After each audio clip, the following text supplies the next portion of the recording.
3월 4일 오늘의 말씀은 요한복음 10장 1절에서 21절입니다.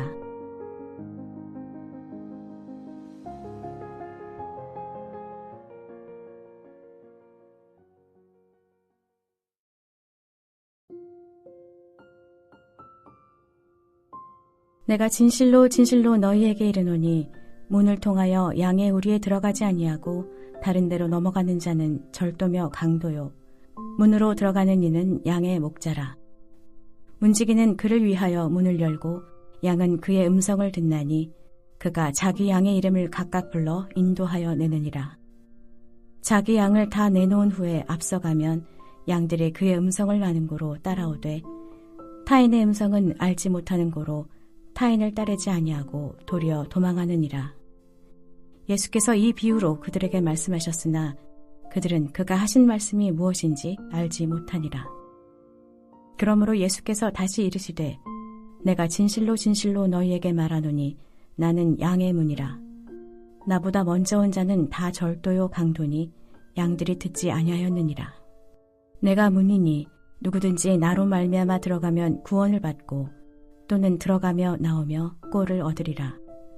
도둑이 오는 것은 도둑질하고 죽이고 멸망시키려는 것뿐이요 내가 온 것은 양으로 생명을 얻게 하고 더 풍성히 얻게 하려는 것이라. 나는 선한 목자라. 선한 목자는 양들을 위하여 목숨을 버리거니와 삭구는 목자가 아니요 양도 제 양이 아니라. 이리가 오는 것을 보면 양을 버리고 달아나나니 이리가 양을 물어가고 또 해치느니라. 달아나는 것은 그가 삭구는 까닭에 양을 돌보지 아니함이나 나는 선한 목자라. 나는 내 양을 알고 양도 나를 아는 것이 아버지께서 나를 아시고 내가 아버지를 아는 것 같으니 나는 양을 위하여 목숨을 버리노라. 또 이 우리에 들지 아니한 다른 양들이 내게 있어 내가 인도하여야 할 터이니 그들도 내 음성을 듣고 한 무리가 되어 한 목자에게 있으리라. 내가 내 목숨을 버리는 것은 그것을 내가 다시 얻기 위함이니 이로 말미암아 아버지께서 나를 사랑하시느니라. 이를 내게서 빼앗는 자가 있는 것이 아니라 내가 스스로 버리노라. 나는 버릴 권세도 있고 다시 얻을 권세도 있으니 이 계명은 내 아버지에게서 받았노라 하시니라. 이 말씀으로 말미암아 유대인 중에 다시 분쟁이 일어나니 그 중에 많은 사람이 말하되 그가 귀신 들려 미쳤거늘 어찌하여 그 말을 듣느냐 하며 어떤 사람은 말하되 이 말은 귀신 들린 자의 말이 아니라 귀신이 맹인의 눈을 뜨게 할 수 있느냐 하더라. 오늘 본문은 비유의 세계 안에서 우리에게 무언가를 건네고 있습니다. 그래서 해석할 때 주의해야 합니다. 비유를 해석할 때, 특별히 복음서에 나오는 예수님의 비유를 해석할 때 주의해야 하는 것이 있습니다. 조심해야 되는 것이 있습니다. 과도의 세부적인 요소의 실체적인 의미를 밝히려고만 해서는 안 된다는 겁니다. 그러니까 이 요소는 뭘 의미하지, 이건 누굴 지시하지 않은 식으로 읽게 되면 곤란해지는 거죠. 물론 그렇게 해도 되는 비유 본문, 그렇게 읽어야 하는 본문도 있습니다. 그런 본문에서는 이제 비유가 끝난 다음에 예수님이 직접 해설을 해주십니다. 이건 이거고 저건 저거다. 이 씨는 말씀이고 등등으로 말이죠. 그러니까 예수님이 직접 각 요소를 해설해 주시지 않는 비유를 너무 디테일하게 읽으면 곤란하다는 말씀을 드리고 있는 겁니다. 안전한 독법은 비유가 문맥적으로 드러내는 굵직한 사실과 굵직한 주제들을 캐치해내는 겁니다. 그렇게 하지 않고 너무 디테일하게 요소를 대입하다가는 결과적으로 6절 본문 그 상태에 도달할 위험이 있습니다. 그들은 그가 하신 말씀이 무엇인지 알지 못하니라. 도리어 알지 못하게 되는 거죠. 그렇게 세부적으로 읽었다가는 더 알지 못하게 되는 역설적인 상황에 놓이게 되는 것입니다. 이 비유를 구성하는 굵직한 사실들을 정리를 해보겠습니다. 이 사실들은 모두 비유 속에 나오는 두 존재, 두 대상의 인격과 행위를 묘사하고 있습니다. 곧 목자와 목자가 아닌 존재입니다. 우선 첫 번째 목자를 좀 살펴보죠. 목자가 있습니다. 이 목자는 참목자이죠. 이 참목자는 양들의 꿀을 먹이고 배부르게 합니다. 구원을 줍니다. 이 참목자, 본문의 표현으로 선한 목자는 양들을 위하는 존재입니다. 양들을 수단으로가 아니라 목적으로 두는 존재입니다.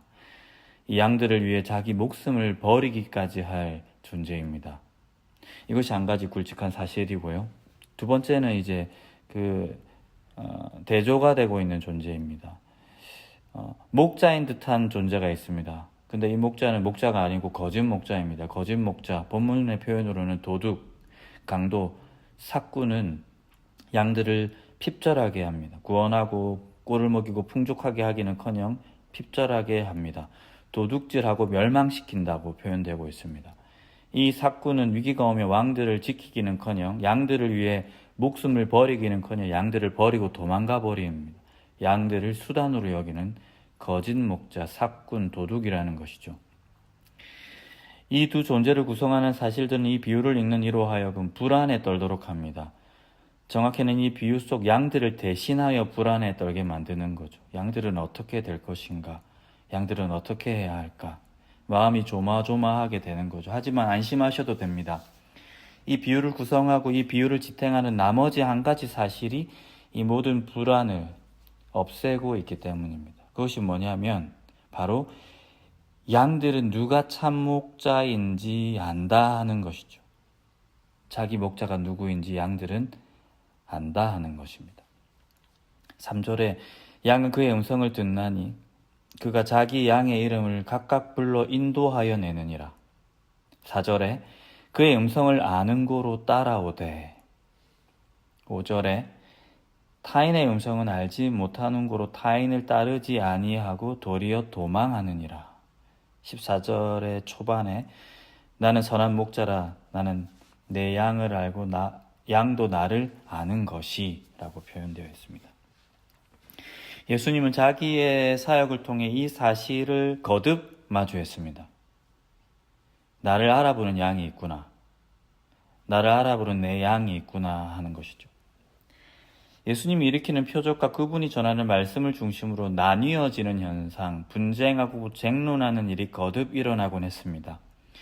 긍정과 부정의 반응이 맞부딪혀 논쟁하게 된 거죠. 시어미와 며느리가 갈라지거나 아비와 아들이 갈라서거나 하는 일들을 주님 거듭 마주하셨다는 거죠. 큰 틀에서는 그분을 따르는 방향으로 나아가려는 이들과 그분을 배척하는 방향으로 더 멀어지는 이들이 보이는 마찰이 있었던 겁니다. 씁쓸하지만 우리 비유 안에서 간접적으로 포함되고 있는 사실 하나가 있습니다. 바로 자기 양이 아닌 존재입니다. 자기 양의 이름을 각각 불러 3절의 표현은 자기 양이 아닌 존재를 전제하는 듯 싶습니다. 그래서 어떤 학자들은 3절과 5절의 상황을, 비유 안에 3절과 5절의 상황을 고대 근동의 목자들이 자기 양을 가려내는 과정을 묘사하는 것이라고 읽고 있습니다. 예수님의 표적과 말씀을 자기 목자의 것으로 여기지 않는 이들이 비유 속에 간접적으로 나오며 당연히 이들은 예수님의 공생의 현장에서도 노골적으로 나오고 있습니다. 공생의 기간에 예수님이 거듭 마주한 현상은 나를 목자로 인식하는 이들이라는 현상과 반대로는 나를 거부하는 이들이라는 현상입니다. 눈이 있어도 보지 못하는 이들과 귀가 있어도 듣지 못하는 이들이 계속 등장하여 이제는 보게 된 이들, 듣게 된 이들과 마찰을 벌이는 것이죠. 비유가 간접적으로 전제하고 있는 내용을 보다 적극적으로 확장하여 조금 실사화시켜보면 공간복음서의 내용과 어느 정도 일치합니다. 즉 비유 속 목자의 양이 아닌 존재들이 비유 속 거짓 목자들, 도둑들, 삭군들과 결탁하여 빠져나와야 할 우리가 되어버린 그 옛 언약 시스템의 수호자들 역할을 하고 있는 것입니다. 이는 예수님을 배척하는 유대인들이 바리새인과 서기관들과 결탁하여 예수님을 쫓으려는 이들을 위협하고 박해하는 공간복음서의 모습과 맥센스 되고 있습니다. 우리 본문 안문맥에서 그 마찰이 그대로 나오고 있죠. 날 때부터 맹인된 자를 예수님이 고치신 사건을 중심으로 쟁론이 또 벌어지고 있습니다. 9장 16절 바리새인 중에 어떤 사람은 말하되 이 사람이 안식일을 지키지 아니하니 하나님께로부터 온 자가 아니라 하며 어떤 사람은 말하되 죄인으로서 어떻게 이러한 표적을 행하겠느냐 하여 그들 중에 분쟁이 있었더니 라고 말하고 있습니다. 그리고 우리 본문 마지막 이제 10장 마지막 19절, 20절, 21절에도 이렇게 나오고 있습니다. 그 갈등과 마찰로 나오고 있습니다.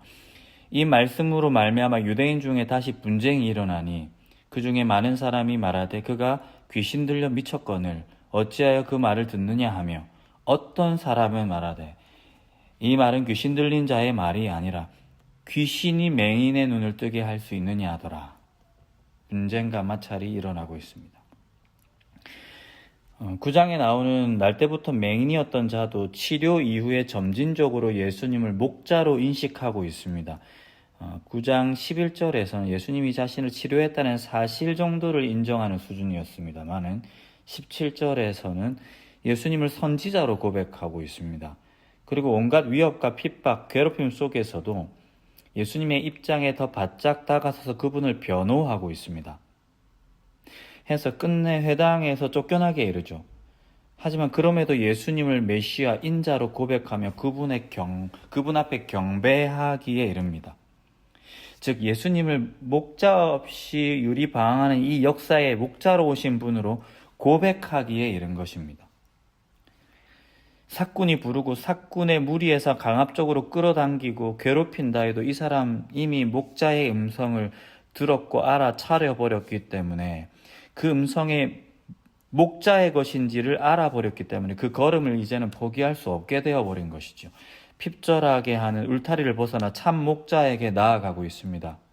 10장 6절이 울려지고 있죠. 타인의 음성은 알지 못하는 고로 타인을 따르지 아니하고 도리어 도망하느니라. 성도 여러분, 오늘 묵상의 흐름, 이 흐름을 만드는 저의 의도를 읽으셨는지 모르겠습니다. 저는 오늘 본문에서 본문 속 예수님이 품고 있던 믿음에 집중하려고 하고 있습니다. 내 양들은 내 음성을 알아본다 하는 그 믿음, 내가 그들의 목자임을 내 양들은 알아볼 것이다 하는 믿음, 내가 내 아버지를 아는 것과 같이 내 양들도 내 아버지의 큰 계획 안에 나를 알아봐 줄 거라는, 내 음성을 듣고 내가 내 아버지께서 보내신 목자임을 고백하게 될 거라는 그 믿음, 그 믿음에 집중하려고 하는 것입니다. 여러분, 이 초연한 고백, 이 믿음의 고백 안에서 예수님은 일희일비하지 않으셨습니다. 자신을 좀 알아봐 달라고 구차하고 자잘하게 부탁하시지도 않았습니다. 그 신뢰 안에서 다만 목자로서, 메시아의 그 직분자로서 걸어가야 할 길을 걸어가셨을 따름입니다. 저는 이 시대 교회가, 이 시대 직분자들이 혹은 목사들이 이 예수님의 모습, 이 믿음을 본받았으면 좋겠습니다. 우리 하나둘의 교회가 이 무리 속에 있는 내가 참 목자이신 예수님 안에 거한다면, 그분이 우리에게 맡겨둔 말씀 안에 거하고 그 말씀이 바라보는 방향으로 그냥 우직하게 걸어간다면 우리를 통해 참 목자이신 예수님을 만나는 사람이 있을 것이다라는 신뢰, 그 믿음의 고백을 갖는 것입니다. 그 믿음 안에서 자잘한 장길술로 나를 증명하려는 욕구를 내려놓을 수 있습니다. 구차하게 나와 우리는 이런 사람이다 하는 것을 오로지 말과 문장으로 소개하려는 그 존재의 가벼움을 극복할 수 있으며 그 삶의 존엄과 무게를 지킬 수 있습니다. 다만 묵묵히 목자 되신 예수님을 따라가는 일에만 집중해도 되는 것입니다. 기도하면 좋겠습니다. 주님의 믿음을 본받기를 원합니다. 진리와 하나님의 섭리 안에서 내 양들이 내 목소리를 알아봐 줄 거라는 그 믿음, 그 초연한 믿음을 본받기를 원합니다. 그 믿음으로 참 목자장 되시는 예수님만을 붙잡는 우리가 되게 해주시고, 그러한 직분자들을 일으키시고 그러한 교회가 되게 해주십시오. 주께서 우리에게 허락하신 일과 사역, 삶에 더 순전히 집중할 수 있게 해주십시오. 목자 없는 양과 같은 이 역사 가운데 참 목자장 되신 예수님 안에 있는 우리를 통해 펼쳐내실 일들을 잠잠히 소망하며 신뢰하게 해주십시오. 예수님의 이름으로 기도합니다. 아멘.